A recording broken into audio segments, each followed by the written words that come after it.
The Joe Show once again, sharing a little bit, giving you a little bit on my views on father and fatherhood.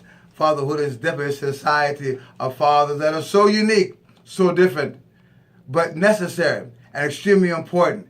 Definitely holding God's viewpoint, being a substitute.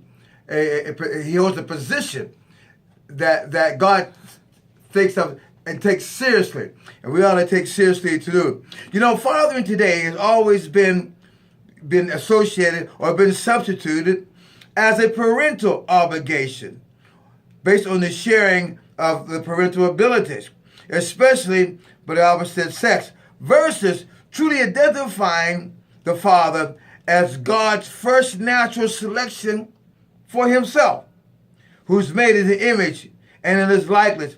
For his role is the only role that men can play. This is in male's gender-driven, highly biased, Christian-based theology that God has written that we understand of whom and how important the male child is to him and how he should be introduced, who should introduce him, how much time he should be mentored, how much time he need to be taught. Jesus took his time and his teeth and identifying who he is. I mean, the very first person that God, when he decided to make man and made it in his image and his likeness, the very first identity God wanted him to do and the role to play was to be like him on earth. So God created a place in the Garden Eden, so man could rule in heaven, and earth like God rules in heaven. Mm-hmm. And he allowed men the ability to call things not as though they were, because he wanted man to be able to have that same calling strength, that same anointing for the same purpose of calling things that are not as though they are, because men still have a unique ability, and we still have that unique ability and creativity that God has given it to us, that we need to become fathers, that we need to be able to use to take our positions in the marketplace, never backing down, but being very aggressive and taking our position as fathers, because that's something that it cannot be shortchanged. Fatherhood is nothing to be overlooked. It's nothing to be taken granted. And it's never be a thing that a child goes up naturally to become a father. No, that's not it. A child has to be taught. The Bible said, raise up a child the way they should go, especially a man child. So when he gets older, he won't depart basically from his calling. And we thank God for that. You know, fathers, it's a type of thing, identity, that he has to realize he needs to be encouraged daily to take on the occupation, to take on God's call. And fatherhood is a never-ending lifestyle. Once a person assumes the role of a father, it's nothing that he can just change his clothes or change his mind. Once you become a father and accept the role as a father, you will always be a father. You must. It's not something you can turn on, because that love that God gives you, to a father, comes from God, not from you. Even though God trains you and builds you up, that's where grace comes in, because it gives you the ability to do things that you can't do on its own, and that's what fathering, ladies and gentlemen, is all about. Because sometimes you find your children walk away from you, but you don't have the ability. We don't have the opportunity to walk away from our fathers or walk away from the jobs that we have. See, fathering is not a role-playing sort of a thing. It's a role that must be played and continually be played daily. It's an ongoing thing. A man's looking inside himself, and once he realizes that once he births a son, his job, his mindset, his goals now change. Because the Bible says, for God so loved the world that he gave his only begotten Son, that whoever believe in him will not perish, but have everlasting life. Jesus never changed his role as a father. He never decided to sell out, never decided to walk away. Always was the epitome of love. Always there for us. That man side of him, that he was all God and all man, but that man side, he was all father too. And that's a very powerful thing, because he's the perfect example to really to understand how God is.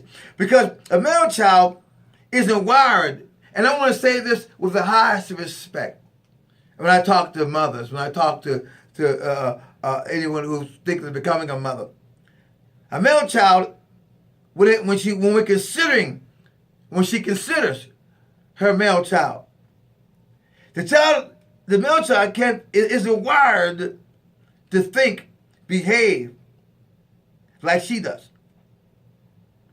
You can't medically change that process. And it's okay she also has to understand that the male child needs to be able to look through the lenses of a male instead of looking through the lenses of life from a woman's perspective. Because a man child, he should feel and understand how to move like a man, how to talk like a man, how to think like a man, how to be disciplined like a man. Understand his supportive role as well as protective role, as far as his loving role. And a male child, when it comes, the Bible says, when a man findeth a wife, he findeth a good thing. He starts searching for the other part that's been lacking when he considers, a wife, but he never forsakes his role. He accepts the part that's missing because she makes him complete. She drives him and teaches him how to be a father. She encourages her husband to father. And yet it's a role that he must accept. Because, see, there's no way a woman can teach a man or show a man how to be a little bit pregnant.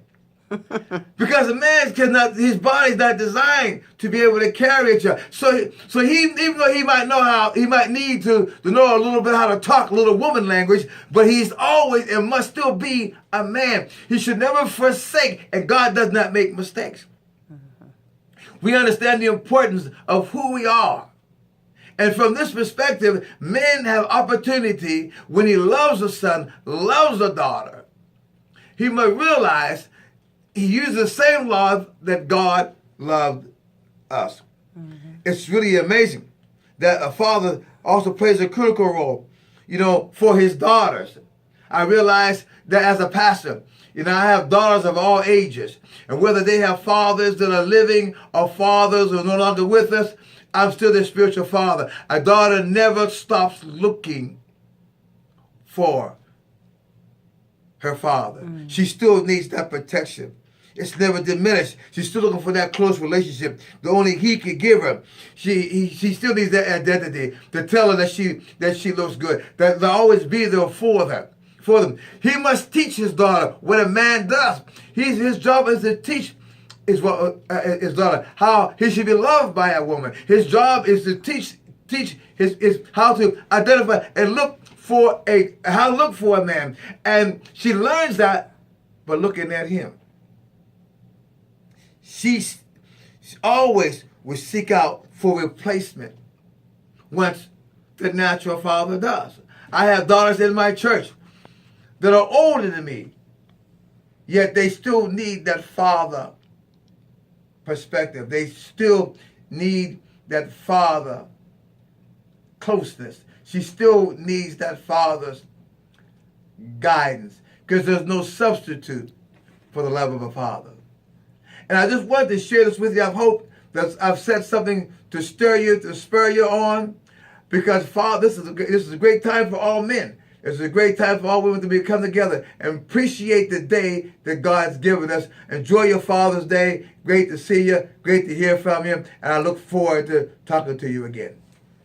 All right.